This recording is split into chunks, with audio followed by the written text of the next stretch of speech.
Good morning. Thank you for joining us here at NASA's Kennedy Space Center in Florida for Space Shuttle Discovery's STS-133 L-2 countdown status briefing.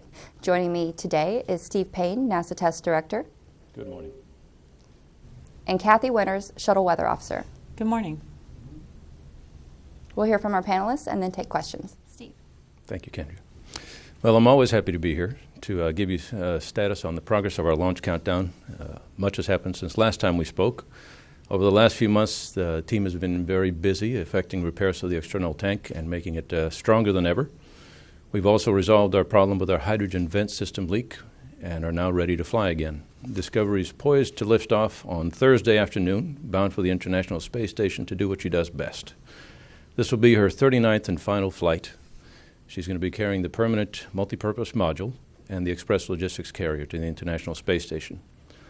With her visit to the station, she will join 5 other spacecraft from international partners, the HTV-2, the ATV-2, Progress, and Soyuz modules. This is what the ISS was meant to be, a truly international orbiting laboratory. Our launch countdown is proceeding smoothly and is on schedule. We're working only one minor issue. We have a slight internal leakage on a reaction control system regulator. However, we've seen this condition before. It is well within acceptable limits, and we're going to accept it for flight. It should be waved here shortly. Our call to stations took place yesterday at 2:30 p.m., and we have now completed checkout and configuration of our avionics systems. We've completed preparations for fuel cell reactant loading and have cleared our pad. We completed our pyrotechnic systems and range safety systems checks, and they were successful. And we're scheduled to begin purging the mid-body with inert gas shortly in preparation for the reactant loading, which should begin at around 12:30 this afternoon. We should be loading through about 6 p.m. tonight, at which point we'll reopen the pad and go into a 4-hour offload period where we'll take off approximately 120 pounds of liquid oxygen. We'll also begin initial ground systems preparations for external tank loading on Thursday morning. At 3 o'clock on Wednesday morning, we'll begin main engine power-up and avionics checkout, as well as checkout of the engine pneumatics and health monitoring systems. During the day, we'll begin removal of ground instrumentation and other miscellaneous equipment not required at the pad for launch. Our T-11 hold begins at 11 o'clock on Wednesday. During that time, we'll begin retracting access platforms, the engine support platforms, orbiter weather protection, conducting inspections of the external tank, and taking closeout photography. Checkout of the orbiter and ground communications network is planned for Wednesday afternoon at 2:30.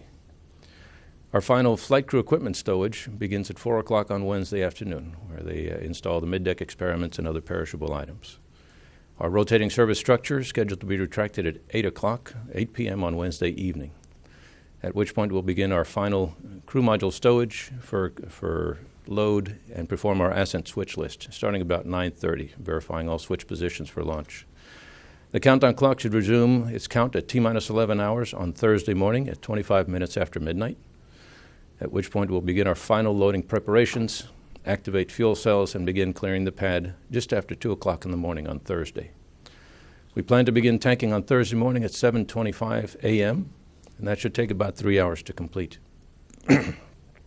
Coincident with the end of our tanking, we have our ATV-2 docking, which should take place at about 10:45 in the morning, just after we send our final inspection teams and close our crews to the pad. If all is successful with ATV, we'll continue through a launch on Thursday. The flight crew will arrive at the pad for ingress at about 1:30 p.m. Our launch window is standard for an ISS mission. It's about 10 minutes long. We typically target the middle of the window. The window opens at 4:45 p.m., middle of the window sometime just after 4:50 p.m. We have Flight Day 3 opportunities on our first day, on Thursday. Every other day after that, every odd day on the calendar, is Flight Day 3 and Flight Day 4 opportunities. That would add about 3 minutes to our launch window should we choose to use those opportunities. We have available opportunities up to March 6th, at which point we run into a constraint with our dual docked operations with Soyuz. That may have some flexibility at it because we're considering an operation on orbit where we're going to go try to photograph all the vehicles out there at the same time, get a family picture and see some interesting imagery we've never seen at the space station before. So that constraint might be relaxed, and we may get another couple of days at the end of that if need be. We have some range constraints. There are two other rockets that are going to be launching in near to us. There's the Atlas V, which launches March 4th, and there's range reconfiguration the day prior for that and the day after. There's also Delta IV, which launches on March 11th, and it has range reconfiguration days on either side as well. So we would get our first three attempts fairly easy. We could work on the 27th if we needed it. We'd have to negotiate with our other rockets on the range if we needed additional days. We have 3 in a row available if we needed to for the 24th, 5th, and 6th, and then we'd have to work each other option as it came. We have no beta angle concerns until April 7th, so that's not an issue for us. We have ample pad hold time with 8 days of liquid hydrogen and 9 days of liquid oxygen available to us. Because we have the offload, we don't have the 48-hour turnaround with top-off. We can just do a standard 48-hour turnaround. It should be an 11-day plus 1 contingency day. Should we choose to take the opportunity to do the fly-around with the Soyuz vehicle, that would add a plus 1 day to the mission, and it would give us some constraints on our launch day because of that. Our end of mission is currently planned for KSC at about 12:44 Eastern on Monday, March 7th. At the moment, everything's going well with the countdown. I can tell you my own opinion, but we all take immense pride in the work and the accomplishments of the team and of this vehicle, and we're all looking forward to a successful launch on Thursday. That's it. Thank you, Steve. Kathy? Well, weather does look very favorable for the next few days coming up into launch. We do have a high-pressure ridge that's built in the upper levels over the Gulf of Mexico and Florida. With that, that's blocking a lot of the frontal boundaries that come in, and they just mainly stay to the north, and we may get the dry end of a front. For example, tomorrow, you won't really notice it too much. We'll get a dry frontal passage, and the winds will just shift around to the north. So overall, really no significant weather expected up through launch day. If we happen to delay a day or two, then we start getting concerned that one of the fronts will come into the area as that upper level ridge does break down some, and that could cause concern for showers within 20 nautical miles and a ceiling, a low cloud ceiling. 50% chance of KSC weather prohibiting launch, just a slight concern for a shower in the area or a low cloud ceiling. Looking at our satellite picture, you can see there is pleasant weather over Florida. We did have some fog this morning. That tends to happen when we get into this situation. But overall, the weather is good and is going to remain good all the way through all of our pre-launch processing and into launch day. And going into our tanking forecast then, for tanking, there's just a chance that we could get some isolated coastal showers in the morning due to, we'll be in a southeast flow. There'll be a high pressure ridge off to our northeast, putting us in a southeast flow, and sometimes we get some convergent bands off of the Bahamas when this occurs. That's not expected, though, to violate any constraints. We aren't expecting any lightning, so with that we have a 0% chance of KSC weather prohibiting tanking. Now, as we get to launch, those showers tend to dissipate in the afternoon as the air temperature warms up. And so with that, weather does look favorable for launch with just scattered skies, winds from the southeast, 14 peaking at 20 knots, a little bit gusty, but well within the constraints, going right up the runway also for RTLS there. Temperature around 73 degrees and just a 20% chance of KSC weather prohibiting launch. For SRB recovery, it's just going to be a little bit bumpy out there due to the winds being a little bit strong from the southeast, 12 gusting to 18 knots. So we do expect seas to be about 5 to 6 feet, but again, this is no constraint for SRB recovery. Space Flight Meteorology Group is forecasting some concerns at the abort landing sites in the U.S. We do have at Edwards Air Force Base winds expected to gust up to 30 knots. This is a head and tailwind constraint violation. Also a slight chance for showers within 30 nautical miles. For Northrop Field, there's also concern about some blowing dust, visibility coming down due to the wind kicking up some dust out there, but the winds are within constraints. And for our TAL weather forecast, we do have a good TAL site. We have a couple, actually, Zaragoza and Marone. We do have a concern. Space Flight Meteorology Group is forecasting winds being a bit gusty there at Istris, gusting up to 28 knots. And with that, that is a headwind constraint of 27 knots. If we happen to delay 24 hours, we start to become more concerned about showers in the area due to that front that's going to be moving into northern Florida. Still, overall, it's not too bad, but just additional concerns bumps our number up to a 30% chance of KSC weather prohibiting launch, primary concern being showers within 20 nautical miles of the Shuttle landing facility and a low cloud ceiling. The abort landing site's still having some bad weather out there. That's really expected to last into or the early portion of next week, as our long wave weather pattern pretty much stays the same till that time. And so with Edwards, again, winds gusting up to 29 knots. And this is, again, a headwind constraint and a tailwind constraint. Also for Northrop Field, we do, again, have visibility coming down due to the windy weather kicking up some sand and dust. And with that, we also have a crosswind constraint violation of 26 knots, so the crosswind would be 23-knot component. And for TAL sites, weather looks great on the second day at the TAL sites. All 3 TAL sites are forecast by Space Flight Meteorology Group to be go. If we happen to delay 48 hours, this is where the frontal boundary does move into the central Florida area, possibly passing just to our south. And if that occurs, it's really mainly passing through only at the surface. The fronts come in at a tilt, if you will, and so the entire front really isn't through our area yet. When this occurs, we tend to get low cloud ceilings. So our primary concern, if we happen to delay to Saturday, would be a ceiling at around 5,000 feet. And it would really depend on the thickness of the ceiling at that point on if that's a violation. And anything below 5,000 would also be an RTLS violation. We also are concerned just the chance of showers in the area as well. So with that, we did increase the probability on this day of KSC weather prohibiting launch to 40%.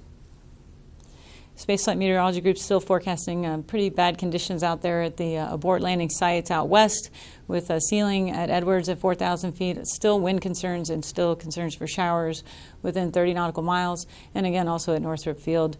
Again, windy weather, violating constraints, and also the visibility coming down due to the sand and dust in the area. So overall, the first day for launch weather is I forgot to brief day 3 on the TAL sites. If we happen to delay 48 hours, we do have 2 good TAL sites, both at Zaragoza and Marone, with Istris just having a concern there due to a frontal boundary in the area of showers within 20 nautical miles. So overall, weather does look good on launch day, 20% chance of KSC weather prohibiting launch. If we happen to delay a day or 2, then we start to get more concerned about weather due to a frontal boundary coming into the area. And that's all I have. Thank you. We'll now take questions. When the microphone comes your way, please state your name, affiliation, and to whom you're addressing your question. We'll start with Marcia. Marcia Dunn, Associated Press for Steve. For the final inspection team, are you sending extra people out, doing anything extra because of the potential for cracks, even though you believe you've fixed all that problem? We're sending the same size team. What they're doing differently is that they're going to specifically take pictures of our locks and LH2 flange area to make sure that we have good imagery of everything. We have a good, long, hard look at it, and we can send it back and have the team look at it before we go. We don't expect any problems. It's stronger than it was when it was new, but just in case. And another question for you. You mentioned you might have some flexibility beyond March 6th, because of the Soyuz fly-around. Well, and I'm not sure I understand the relationship between those 2 events. In the past, we have not really wanted to be flying other vehicles around when the shuttle was parked at the station, because there are some concerns about the plume impingement on the vehicle's windows. Because of the unique configuration we're in this time, the HTV vehicle is parked right in front of the window, so it's protecting it from any plume that the Soyuz might generate. So the plan they've come up with is very benign. It protects us from the concerns we had, and given that, we're not quite as concerned about launching with another vehicle up there that may be coming or going. So we have a little bit of flexibility where we normally wouldn't go. If we choose to do this, we may have a couple of days extra flexibility that we didn't have in the past. And it's because of the configuration we're in. And in the back, please. Stephen Young with spaceflightnow.com. For Steve, could you just go into a little more detail about the regulator issue you mentioned and why that can be waived? We have a number of redundant systems in our reaction control system. We have a helium tank that pressurizes our propellant tanks. It is fed through 2 separate legs, each of which has redundant regulators that can adjust the pressure. One regulator on one leg has got a slight leak, which means that instead of shutting off completely like it should, a slight amount of helium is going into the propellant tank and adding a little more pressure in there than we typically would like. What we generally do is just shut off that leg. We isolate it, and it doesn't leak anymore, and we're okay. There are a number, if we had further issues, there are further actions we could take if we needed to. But in this case, we've seen it before. It's because of the way we test our equipment at the launch pad. We do one in the orbiter processing facility where it operates just like it does on orbit, and it passed with flying colors. It always does that. At the pad, because of the way we pressurize our tanks and we approach the lockup pressure very gently, it doesn't always seat all the way. As soon as we light them up, the pressure increases and it seals. So it's not a problem once we're on orbit. Typically what we'll do is we'll just open it back up just before launch, and we're fine. And we had that back in STS-116 with a larger leak rate, and we accepted it because we had a workaround that was good. James. James Dean from Florida Today. Steve, could those CONUS sites keep you grounded if they're no-go on weather? No, the AOA sites, the abort once around sites, are deemed highly desirable but not mandatory. There are very few, very limited situations in which you would need them as mandatory, and they're generally for low inclination orbits.